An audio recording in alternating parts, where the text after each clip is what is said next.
More playing games, more plays. Let's talk about them.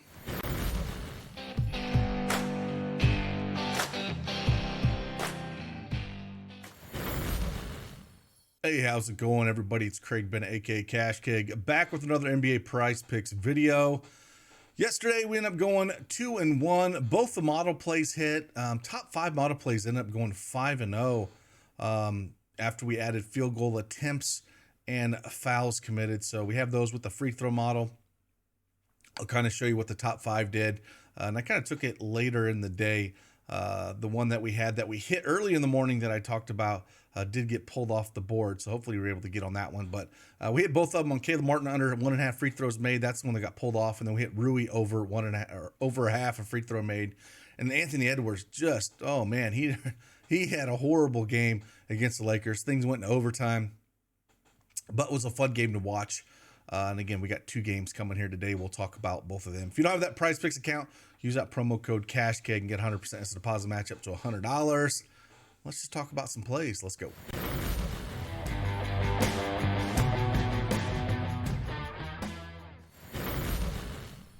All right, PrizePicks desktop is up here. They got a sweet mobile app you can download as well. Again, we're going to talk about 3 plays for you here. Kind of pull up here. I posted this on Twitter. What the top 5 did. Pull this right close to lock. Oladipo, I think, did get a reboot, though. I think he did get injured in that game. But LeBron James just squeaked by with the under 21. Again, that OT made me a little bit nervous about that one. We hit on Rui. He hit 4 of them. And DeJounte Murray, we got both the under free throws and field goal attempts. So, yeah, if you want access to this thing, it's a good start, after we added the field goal attempts and the personal fouls. So if you want access to it, you get access to it in the Patreon.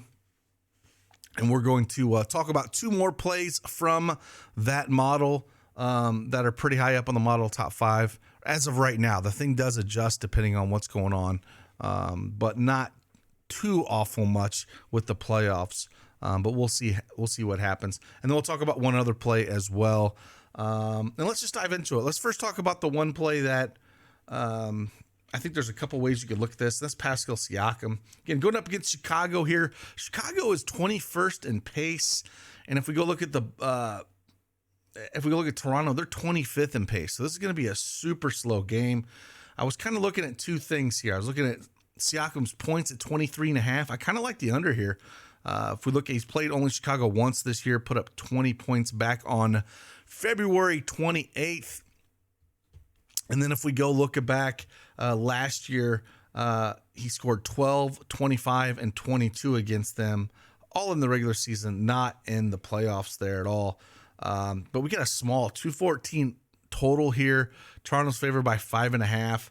And the juice is on the under on this at -135. So I do think it's a good spot to take that. Yeah, he's going to play a ton of minutes, but less possessions to go around, with how slow both teams play.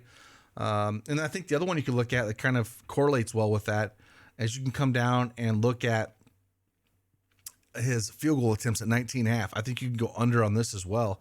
If we look at those last 4 games he's played the Bulls, 12, 22, 14, and 18 field goal attempts. I don't mind taking the under at all. And this is actually, I believe, top 10 in the model. So I don't mind taking a chance at that with the game being kind of slow, just slows things down. Let's go over and talk about the 2 plays. They're both free throw plays that were kind of popping the model. One always makes me a little bit nervous, but we'll talk about it and whatnot and give you my analysis on it. And the other one, I think, has a little bit better options. So let's talk about the one that makes me a little bit nervous first with free throws. And we always talk about it and joke about it a little bit in the Discord, because he's like feast or famine. And that's Herb Jones, man. Over a half a free throw. Just got to hit 1 here. And if we kind of look at a little bit about Herb Jones, he's feast or famine, right? So when he gets him, he's a great free throw shooter. Again, 2 for 2. Then, 3 games ago, he goes 8 for 9 and 7 for 7. Now he's going to play a ton of minutes here, going up again in a playoff, playing game like this. He's going to play all the minutes. And I think the thing he's got going for him here, in a game like this, it's going to be, it should be competitive. OKC's been playing really good ball down the stretch, and OKC is top, I think they're 7th in NBA fouls committed a game. So they do foul, I think, around 21 fouls a game. So they're, top 7 there. And if he's going to play probably, over 40 minutes, I would assume, or close to that, looking at the injury report a little bit for OKC, of course, there's no Zion, but Larry Nance Jr. is questionable, and that would just add more minutes to him. And then Jose Alvarado's out, and that's about it. But like I said, feast or famine with him. It makes me a little bit nervous, but just with the half here and how much they foul and the minutes he should play, I think we can take a shot at taking the over for him here at a half a free throw. But again, it makes me just a tad bit nervous with Herb Jones. I was looking at the other one I was looking at is Brandon Ingram at 6.5, but I think that line is where it should be. He's cleared it in 4 of his last 5 games, right? But he should attack the hole. He's going to be he is the alpha on this team with no Zion out there. So if you want to take a shot at the over on that, I don't mind it. But we got it projected for just around the same, 6.5. So, but again, when he's playing games in the minutes, things can be a little bit different. So I don't mind if you want to take a shot at over 6.5 there. But the other one I do like, the free throw, and we'll talk about it here, is actually a Jakob Poeltl here at half a free throw. Now, I pulled up and kind of looked at what he's done against the Bulls, and he's played the Bulls 3 times this year, and he's actually done over a half a free throw each time. He's actually, the last 9 times he's played the Bulls, he has had at least 1 free throw made. Only once he's played with Toronto this year. He played only 26 minutes that game back on February 28th. And again, that was pretty close to, around the trade deadline. So, only had a couple weeks with them, after we traded over from the Spurs. So only played 26 minutes, but did shoot, 2 for 4 in free throws. So, and then going back with the Spurs through, this year, he played them February 6th with the Spurs. He went 2 for 3 from the line.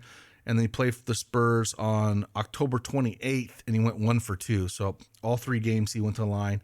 And then if we look back at last year, he played them twice, I believe. Yeah, twice. And he went 1 from 2 for the line and 3 for 5 of the line. So they're going to need his size of going up against Vooch here. And so I do just like his chances at getting to the line and getting that free throw for us. And again, a game that could be kind of slower. And I don't mind taking a shot at him, just getting that 1 free throw and looking at everything. So that's what we're kind of looking at here. Again, if you want access to this, you want to check out what we have with the, the free throw, field goal attempts, personal fouls that we've added in there. Hopefully we can have another great day with the model. It's been awesome. I'm glad they're adding more stats like this over here at Prizepicks. It's been fantastic. The more stuff that they add, the more that we can kind of look at trying to take advantage with using our modeling techniques that we can get to hopefully help you guys win a little bit of cash. So with that, again, appreciate you guys, and let's have a great Wednesday. See you guys on the flip side. Deuces.